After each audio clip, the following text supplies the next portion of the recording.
या क्षणाची मोठी बातमी आणि मोठी दृश्य आपण पाहतोय। जंतर मंतर आंदोलन करणारे अभिजित दिपके आता छत्रपती संभाजीनगर विमानतळावर दाखल झालेत। या क्षणाची मोठी दृश्य आपण पाहतोय।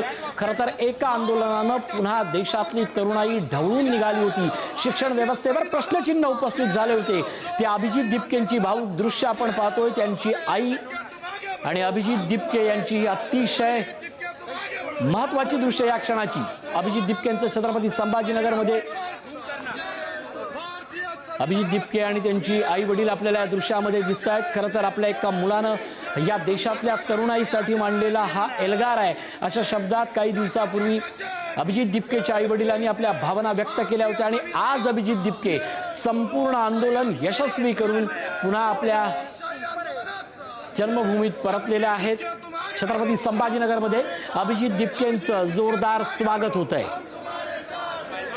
कॉकरोच जनता पार्टीच्या निमित्तानं अवघ्या 2 महिन्यापूर्वी सुरू झालेली चळवळ देशात एक वणवा म्हणून सुरू झाली आणि सुरुवातीला परदेशातनं मायदेशात परतणारा मुलगा, त्याच्या संपूर्ण करिअरबद्दल भीती वाटणारे मातापिता, प्रत्यक्ष आंदोलनात तरुणाई ज्यावेळी सहभागी झाली त्यावेळी त्याच्या पाठीशी ठामपणे उभे होते।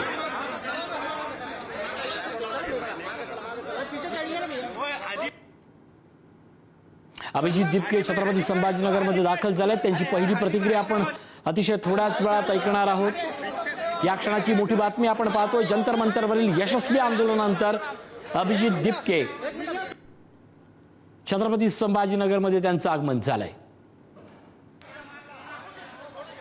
नीट परीक्षेतल्या पेपर फुटी विरोधात एल्गार पुकारून आणि संपूर्ण तरुणाईला संविधानाच्या मार्गानं, लोकशाहीच्या मार्गानं लढा पुकारून अभिजित दिपके छत्रपती संभाजीनगरमध्ये दाखल झाले।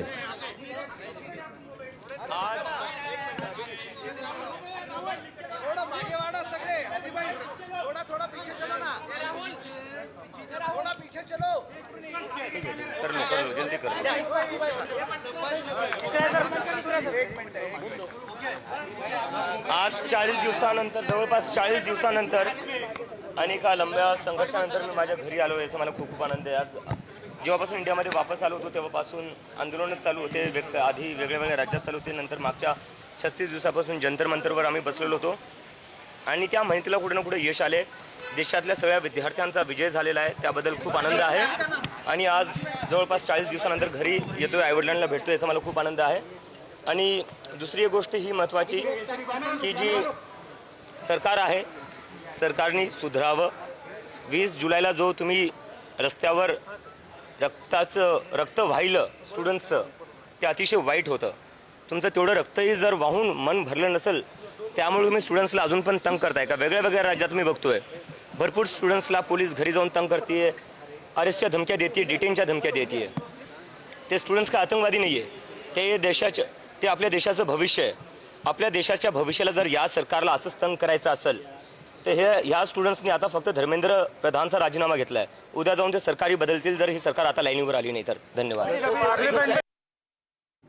अभिजित दिपके यांची अत्यंत महत्त्वाची प्रतिक्रिया मानली जाते आहे, कारण हा देशातल्या विद्यार्थ्यांचा विजय झाला आहे अशी प्रतिक्रिया देताना धर्मेंद्र प्रधानांच्या राजीनाम्याबद्दल त्यांचं सूचक विधान हे अत्यंत महत्त्वाचं मानलं जातं आहे। जवळपास 40 दिवसानंतर मी घरी परतलोय, देशातील विद्यार्थ्यांचा विजय झाला आहे, त्याचा मला आनंद आहे अशी प्रतिक्रिया दिपके यांनी दिलेली आहे। अभिजित दिपके यांचं आज विमानतळावर आगमन होताच त्यांच्या आईवडिलांनी आणि त्यांच्या समर्थकांनी जोरदार जल्लोष केला।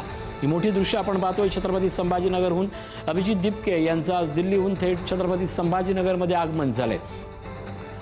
मागच्या काही दिवसापासून सुरू असलेल्या आंदोलनामुळे संपूर्ण देशातल्या तरुणाईच्या मुखावर आणि अर्थातच राजकीय व्यवस्थेच्याही चळवळीच्या केंद्रस्थानी अभिजित दिपके यांचं नाव पोहोचलं होतं। अभिजित दिपके यांनी सर्वत्रपणे शिक्षण, संविधान आणि लोकशाही मार्गानं तरुणाईची ताकद दाखवून देताना पुन्हा एकदा शिक्षण पद्धतीतले रिफॉर्म्स करण्याची मागणी केली होती आणि याच आंदोलनाला केंद्र सरकारनं दिलेल्या होकारानंतर फार मोठं यश आलं। इथे दृश्य आपण पाहत होतो छत्रपती संभाजीनगरहून।